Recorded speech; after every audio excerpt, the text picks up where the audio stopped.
Madame, Monsieur, bonjour, bienvenue à tous au sommaire de votre journal. Plus que 2 semaines nous séparent de la rentrée scolaire. En attendant, certains parents font déjà leurs emplettes dans les grandes surfaces, évitant ainsi le grand rush. On vous emmènera dans cette édition dans les régions du pays, à Adrar, à Tamanrasset et à Khanchla, pour nous intéresser aux préoccupations des citoyens en matière de services publics. L'été rime avec plage et bronzage. On fera une virée du côté de Ain Timouchent pour un plongeon frais et rafraîchissant dans la plage de Terga. Nous entamons notre journal avec l'enseignement supérieur. Pour les inscriptions universitaires, tout s'est fait en ligne cette année, y compris pour les demandes d'hébergement dans les résidences universitaires. La première phase devait se terminer hier, mais elle a été prolongée de 48 heures. La plateforme dédiée à l'hébergement sera donc fermée aujourd'hui avant sa réouverture prévue du 5 au 9 septembre prochain. Abdelhalim Yaïch. À partir de n'importe quel poste connecté à Internet, les nouveaux bacheliers peuvent s'inscrire à travers un nouveau portail dédié au choix de l'hébergement universitaire sans se déplacer, ni même présenter un dossier administratif. L'étudiant accède à la plateforme dédiée à la demande d'hébergement en ligne en utilisant son numéro personnel. Après l'accès, l'étudiant entre ses informations personnelles et des informations pour son orientation, son adresse personnelle, puis il enregistre la demande d'hébergement.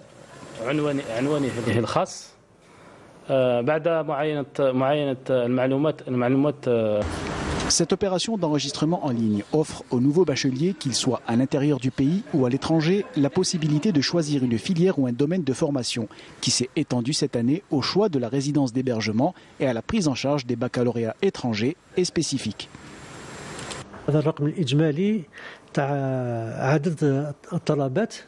Ce chiffre englobe le nombre de demandes d'hébergement que vous pouvez voir évoluer en temps réel. Il a diminué car la majorité ont déjà effectué leur demande. L'opération devait s'achever hier, mais on l'a prolongée de 2 jours. Et nous allons réouvrir le site du 5 au 9 septembre prochain.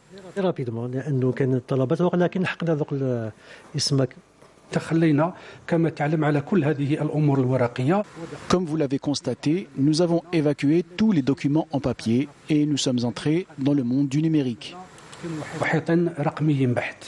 Ces mesures informatiques seront progressivement étendues à d'autres domaines pour englober la gestion et les finances, et ce afin de moderniser davantage le secteur de l'enseignement supérieur et de la recherche scientifique. Dans 2 semaines, c'est la rentrée scolaire prévue pour le mercredi 6 septembre. Les grandes surfaces se mettent déjà au parfum. Ainsi, les articles scolaires ont déjà fait leur apparition depuis le début du mois d'août. Ce n'est pas encore le grand rush, mais certains parents ont déjà commencé leurs achats, comme nous le dit Nabil Kitouni. Alors que l'été continue de drainer du monde vers les plages, certaines personnes ont choisi de prendre une autre direction, celle qui mène vers les rayons consacrés aux fournitures scolaires. Et oui, la rentrée n'est pas aussi loin que ça. Pour éviter la ruée du mois de septembre, on prend les devants. Une fois sur place, on peut observer que des efforts ont été une nouvelle fois fournis en ce qui concerne la disponibilité des articles. La qualité est aussi à l'ordre du jour, sans oublier la part belle faite à la production nationale. Vous avez une offre qui répond à la demande. Les articles sont multiples. Cette année, plus de 300 articles scolaires ont été produits en Algérie, alors qu'auparavant, on devait tout à l'importation. Reste que le dernier mot revient comme toujours aux clients, et là, l'exigence est toujours de mise, surtout lorsque le portefeuille est mis à rude épreuve. Je ne vous mens pas, je suis la maman de 3 enfants. Ils sont tous inscrits à l'école, donc je ne fais pas trop attention à la qualité, mais plutôt au prix. Moi, je souhaite que mon père m'achète ce qu'il y a de mieux. Marque, couleur, effet de mode ou prix, qu'importe finalement, puisque le premier souhait des parents se conjugue avec la réussite scolaire des enfants. Partons à présent dans les régions du pays, d'abord à Adrar, plus précisément au village de Talmine, où il existe juste un seul établissement de santé unique et défaillant à plus d'un titre, comme le souligne Monia Faïd. Talmine, un village dans la wilaya d'Adrar, qui subit au quotidien non seulement le climat rude et l'éloignement, ajouté à cela les défaillances du seul et unique établissement de santé de la région. Ce qui laisse les habitants dans un état de désarroi et d'incompréhension totale. Il fait chaud, on a des scorpions, nous avons besoin de plus de médecins. J'accompagne ma mère qui s'est cassé la jambe. Nous sommes ici depuis 6 heures du matin. On lui a juste mis une poche de sérum, pas plus. Et à chaque fois, c'est la même chose. 3 médecins généralistes pour 16 000 habitants. Les médecins spécialisés sont quasi inexistants et le plus proche est à plus de 100 km, à Timimoun. Une seule ambulance prévue pour les cas d'urgence seulement et il leur arrive parfois de transporter plusieurs malades en même temps. Nous subissons c'est tout. Parfois, le médecin se retrouve à courir d'un service à un autre, entre la maternité, les urgences et d'autres services. Il ne sait pas où donner de la tête. Nous avons reçu une fois 2 femmes en même temps, qu'on a dû transférer dans la même ambulance. Nous sommes restés sans ambulance pendant plus de 6 heures. Le comble du comble est de voir un service maternité sans sage-femme. Parfois, il y a des femmes anémiées qui ont besoin de transfusion, mais rien. On suggère même parfois au mari d'emmener sa femme accoucher ailleurs. Parfois, elle meurt sur la route ou alors elle perd son bébé.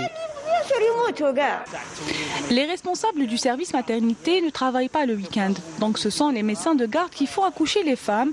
Et parfois, il y a des femmes qui finissent par accoucher dans la voiture. Nous sommes en contact avec la direction de la santé et ils nous ont promis une autre ambulance. Mais là, tout est gelé. Les habitants de Talmine prennent donc leur mal en patience et espèrent que les autorités compétentes daigneront trouver des solutions à leurs problèmes. D'Adrar à Tamanrasset, depuis déjà quelque temps, les constructions illicites poussent comme des champignons. Ces constructions, malheureusement, ne répondent à aucune réglementation urbanistique. C'est une véritable anarchie. Manaboutouaba. Après avoir été gelée durant 2 ans, la loi qui pénalise les constructions illicites a été réactivée. Ici, les habitations prosaïques, les extensions anarchiques et l'excroissance urbaine sont désormais les points sur lesquels les autorités de Tamanrasset ont décidé de se pencher sérieusement et d'agir de façon radicale avant que la wilaya ne devienne un immense bidonville. En application des orientations et des instructions du Wadi de Tamanrasset, nous avons procédé à la démolition de 15 constructions anarchiques après avoir achevé toutes les procédures légales applicables à ce genre d'opération. Le recensement est toujours en cours et les opérations de démolition continueront également et concerneront toutes les bâtisses construites illégalement car personne n'est au-dessus des lois. Avant de procéder à la démolition, nous avons émis des avis d'infraction à l'encontre des personnes concernées et des décisions de démolition également et nous avons mobilisé toutes nos forces pour la réussite de l'opération. Une véritable opération coup de poing a été menée par la wilaya, notamment au quartier de Tafsit et celui du 5 juillet. Les squatteurs ont été délogés et leurs habitations construites sur des propriétés domaniales ou privées ont été démolies devant leurs yeux. Mais voilà, beaucoup ont déposé des dossiers de demande de logement, attendent depuis des années leur livraison et se demandent les raisons de ce retard injustifié. Ils m'ont informé hier qu'ils allaient démolir ma maison. Je leur ai alors montré le reçu qui prouve que j'ai fait une demande de logement. Les habitations qu'on nous a promises sont juste là en face. Ils les louent à d'autres personnes et celles qui sont vides sont saccagées par les squatteurs alors qu'on n'a pas où habiter. Où est-ce que je vais habiter maintenant qu'ils ont démoli la seule maison que j'avais ? Les habitants de la région pointent du doigt le laxisme des autorités qui a favorisé cette catastrophe urbanistique, mais ont exprimé leur soulagement quant aux efforts menés actuellement pour mettre enfin un terme à cette plaie qui affecte profondément le secteur de l'urbanisme et de l'habitat à Tamanrasset et qui a altéré les valeurs architecturales de cette région saharienne, censée être à vocation touristique. Autre région du pays maintenant, Khanchla, dans la commune de Taouzient. L'eau a coulé dans les robinets juste le mois de mars dernier. Un manque flagrant en eau est donc enregistré, et ce, malgré l'existence d'un grand projet hydraulique. Nessel Ben Saïdi. Il y a de cela un mois, les habitants du village de Taouzient croyaient que leur grand problème d'eau était fini. Trop beau pour être vrai, l'eau dans les robinets n'a coulé que durant un mois. Malgré le grand projet hydraulique d'un montant de 5 milliards de centimes lancé en mars dernier dans cette région, les habitants continuent de souffrir. Cela fait des années que nous souffrons de la pénurie d'eau. Nous avons attendu ce projet avec impatience. Mais hélas, cela n'a duré qu'un mois. On croyait tous que c'était la fin du calvaire.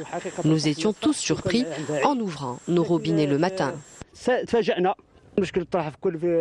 Je n'ai pas une seule goutte d'eau chez moi. À chaque fois, je m'approvisionne en eau avec une citerne que je paye entre 800 et 1000 dinars.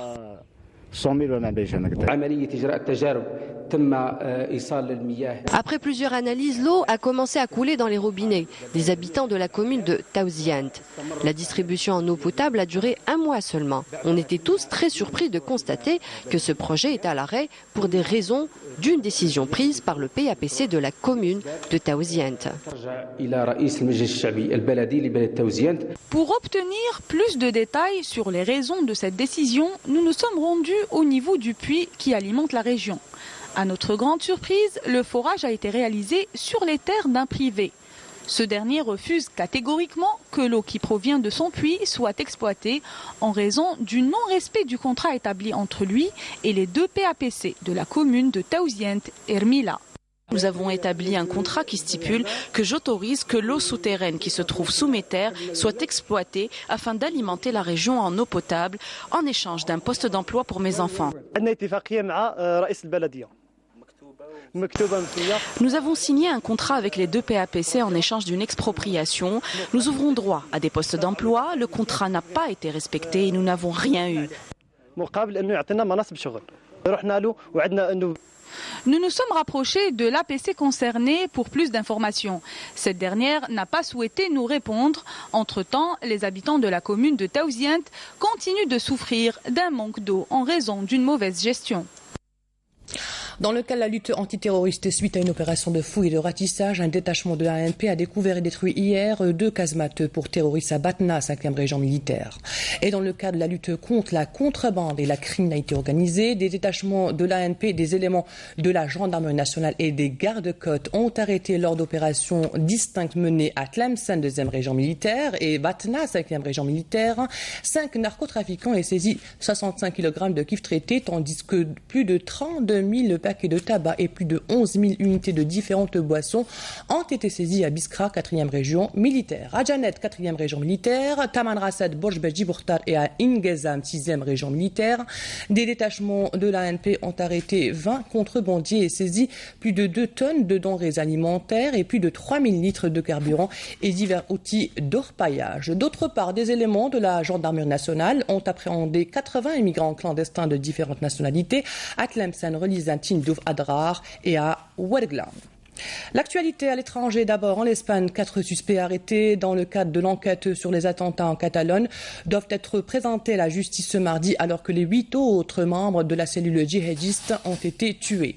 Les 12 objectifs principaux sont détenus ou morts, a tweeté la police catalane après 4 jours d'une traque qui a maintenu sur le qui-vive toutes les forces de l'ordre espagnoles. En cavale depuis les attentats de jeudi dernier en Catalogne, revendiqués par le groupe État islamique autoproclamé Daesh, le conducteur présumé du véhicule de Barcelone, un Marocain de 22 ans, a finalement été tué un peu par la police catalane. Younes Aibou Yacoub, Marocain ayant grandi en Espagne, est tenu pour responsable de la mort de 14 des 15 victimes des attentats.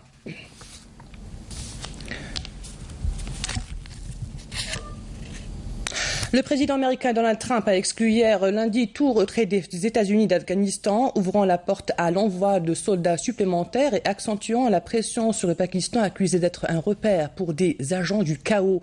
Les talibans n'ont pas perdu de temps pour réagir à cette annonce et promettre un nouveau cimetière aux Américains s'ils s'obtiennent à rester dans le pays. Ils ont par ailleurs revendiqué un tir de roquette ayant visé l'ambassade américaine à Kaboul tard lundi, 16 ans après les attentats du 11 septembre qui avait poussé les États-Unis à lancer une vaste offensive pour déloger les talibans au pouvoir à Kaboul. Le fragile édifice démocratique afghan est menacé par une insurrection déstabilisatrice.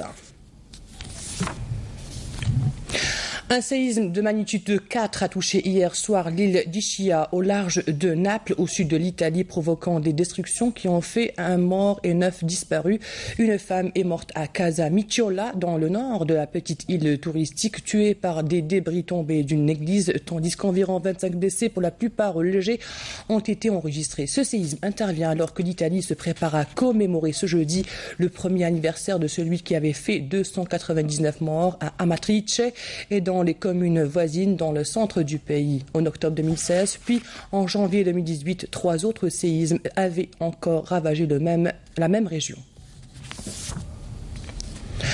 La patience des millions de fous du ciel après presque un siècle a été récompensée hier lundi matin. L'éclipse solaire totale, la première à traverser les États-Unis de part en part en 99 ans, était visible depuis le nord ou ouest du pays. Des applaudissements et des cris réjouis de milliers de spectateurs ont retenti dans la petite ville de Madras quand l'astre solaire a été totalement caché par la Lune. L'éclipse totale du Soleil a plongé les spectateurs dans l'obscurité pendant légèrement plus de 2 minutes. L'éclipse a traversé 14 États pour devenir la première éclipse à traverser le continent américain depuis 1918.